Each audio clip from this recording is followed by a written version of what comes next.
तो दोस्तों आज हम करने वाले हैं ओमिशन राइटिंग।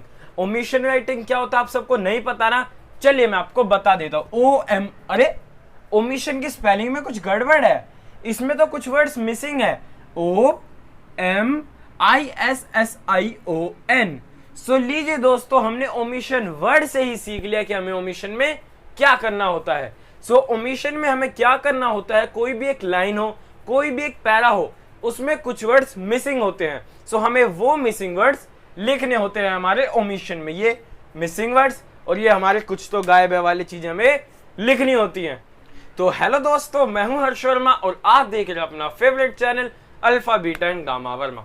तो दोस्तों एडिटिंग में आपको 4 में से 4 नंबर दिलवाने के बाद आज मैं आप लोगों को 4 में से 4 नंबर दिलवाने वाला हूं आपके एक मोस्ट इंपोर्टेंट क्वेश्चन, जिसका नाम है आपका ओमिशन, या फिर कुछ मिसिंग वर्ड्स होते हैं जिनको आपको पूरा करना होता है। उसके लिए मैं एक ट्रिक या एक वीडियो लेके आया हूं और ये मैं आपसे चैलेंज कर सकता हूं, इस वीडियो के बाद आप अपनी ओमिशन का क्वेश्चन पूरे पेपर में सबसे पहले ढूंढकर सॉल्व करने वाले हैं। तो देखिए, सो ओमिशन में कुछ वर्ड जो हमारे मिसिंग होते हैं, अगर हमें पहले ही पता चल जाए कि ये वर्ड शायद गायब है, ये वर्ड शायद गायब है, सो हम वहां पर उस क्वेश्चन में या उस लाइन में उस वर्ड को बिठाकर देख सकते हैं कि सही सेंस बन रही है या नहीं बन रही है। सो वो वर्ड्स हमारे कौन कौन से हो सकते हैं, मैं वो आपको आज बताने वाला हूं। सो सबसे पहला है हमारा प्रेपोजिशंस।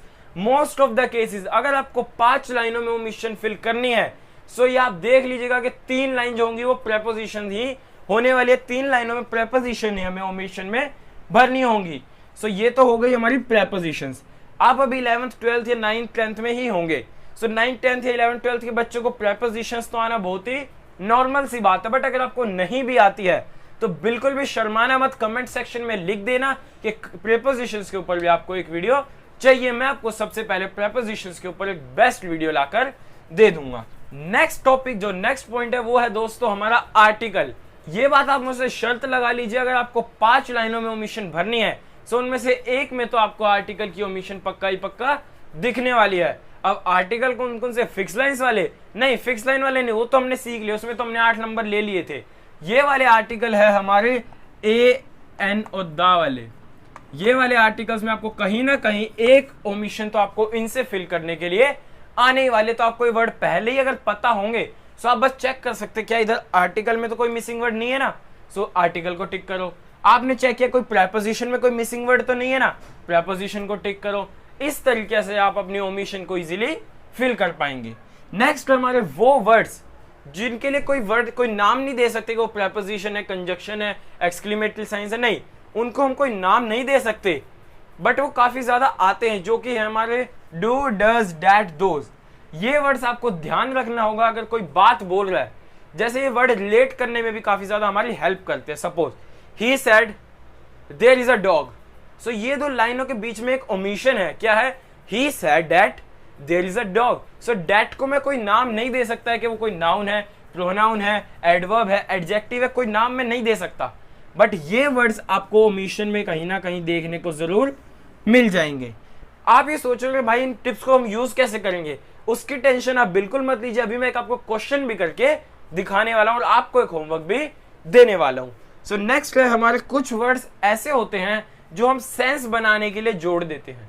सेंटेंस की सेंस सही बनाने के लिए कुछ वर्ड्स मिसिंग होते हैं जिनको हम कंजक्शन भी कह सकते हैं। बट ये मैंने 2 अलग अलग पॉइंट इसीलिए बनाया है बिकॉज कुछ वर्ड्स हैं जो कंजक्शन में नहीं आते बट सेंस बनाने के लिए वो वर्ड्स यूज किए जाते हैं। नेक्स्ट है हमारा कंजक्शन। कंजक्शन भी काफी ज्यादा यूज होता है 2 सेंटेंसेस को जोड़ने के लिए, आपस में रिलेट करने के लिए, उनको इंटरेक्ट करने के लिए। सो कंजक्शन भी काफी ज्यादा प्रेपोजिशन में यूज होता है। सो आप अगर इन 5 बातों का ध्यान रखेंगे सो आपके मैं दावा कर सकता हूं आप ओमिशन का क्वेश्चन सबसे पहले अपने एग्जाम में सॉल्व करने वाले हैं। सो ये तो हो गए वो 5 पॉइंट्स। अब मैं आपको एक क्वेश्चन भी करवा देता हूं जहां मैं आपको ये पांचों के पांचों पॉइंट एप्लीकेबल हैं ये प्रूफ भी करके दिखा दूंगा। तो चलिए दोस्तों, अब हमारा एक ओमिशन से रिलेटेड क्वेश्चन भी सॉल्व कर ही लेते हैं जिसमें मैं आपको पांचों पॉइंट्स प्रूफ करके दिखाने वाला हूं। सो चलिए सबसे पहले हम हमारा क्वेश्चन पढ़ते हैं। Everyone knows there are different stages in life. पहली लाइन जैसे ही मैंने पढ़ी मुझे थोड़ा खटका। एवरीवन नोज, हर कोई जानता है। There are different stage in life, हर किसी की आदमी में हर किसी की लाइफ में डिफरेंट स्टेजेस होते हैं। सो यहाँ मुझे कहाँ कुछ कमी सी लगी, एवरीवन नोज में बीच में कोई कमी नहीं है, देयर आर के बीच में कोई कमी नहीं है, are different stages in life में भी कोई कमी नहीं है।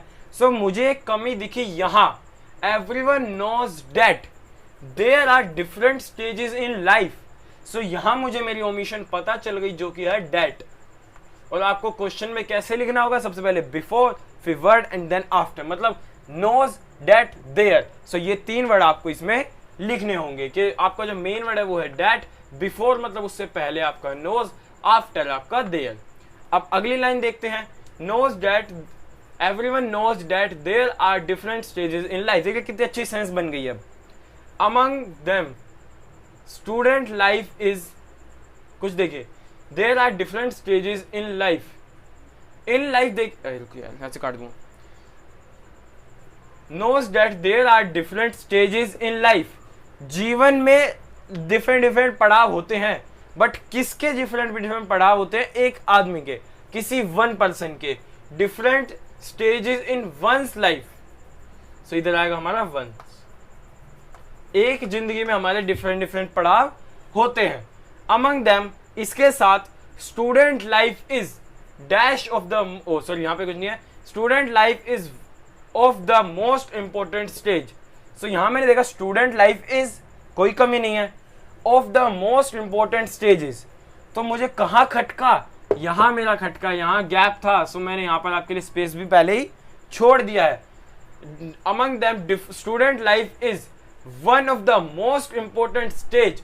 जो एक जिंदगी है उसका स्टूडेंट लाइफ एक बहुत ही इंपॉर्टेंट स्टेज है। Life is one of the most important stage, एक है इंपॉर्टेंट स्टेज में से एक है।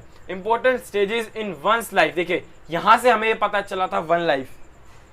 This stage begins the age, यह स्टेज मतलब पड़ाव शुरू 5 साल पर। तो कुछ खटका आपको, यह पड़ाव शुरू 5 साल से, यह जो से कहां से आएगा? This stages begins at the age of 5, या फिर फ्रॉम भी लगा सकते हैं आप, from the age of 5 and ends approximately at age of 17।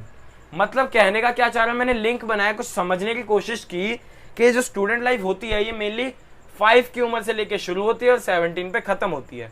सो यहां क्या बना? At the age of, age 5 नहीं, एज ऑफ 5। तो एज ऑफ 5, यहां से हमने से this stage begins at the age 5, no, बीच में एक रिलेशन होना चाहिए। This stage begins at the age of 5 and ends approximately at age of 17। वही चीज आ गई, एट द एज ऑफ 17। ये वो वर्ड से जो आपको कोई बताएगा नहीं, आपको सेंटेंस को एक दूसरे से रिलेट करने के लिए, जो कि हमारा 4th पॉइंट था, कुछ ऐसे वर्ड्स यूज करने पड़ेंगे बार बार। एट दी,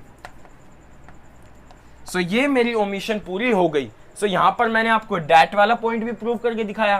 4th पॉइंट जो हमारा था कि कुछ ऐसे वर्ड्स भी होंगे जिनको हम कुछ नाम नहीं दे सकते, बट वो सेंटेंस को रिलेट करने में, हमारा ज्वाइन करने में हमारी मदद करेंगे। सो ये काफी ज्यादा, देखिए ये काफी ज्यादा बार यूज हुआ है। ये हमारी प्रपोजिशंस थी, वन ऑफ द, ये वाला काफी बार यूज हुआ है। सो इस तरीके से हम हमारे ओमिशन में ये चारों पॉइंट्स को यूज कर सकते हैं। ऐसे कहीं पे भी आर्टिकल भी हमें ऐसी गैप, हमें उसको भी फिल करना होगा। सो मैं उम्मीद करूंगा आपको ये वीडियो पसंद आई होगी। आपने अभी तक तो यार वीडियो को 3-4 बार लाइक कर दिया होगा और सब्सक्राइब के बटन को तो 5-6 बार अभी तक दबाई दिया होगा। Thank you.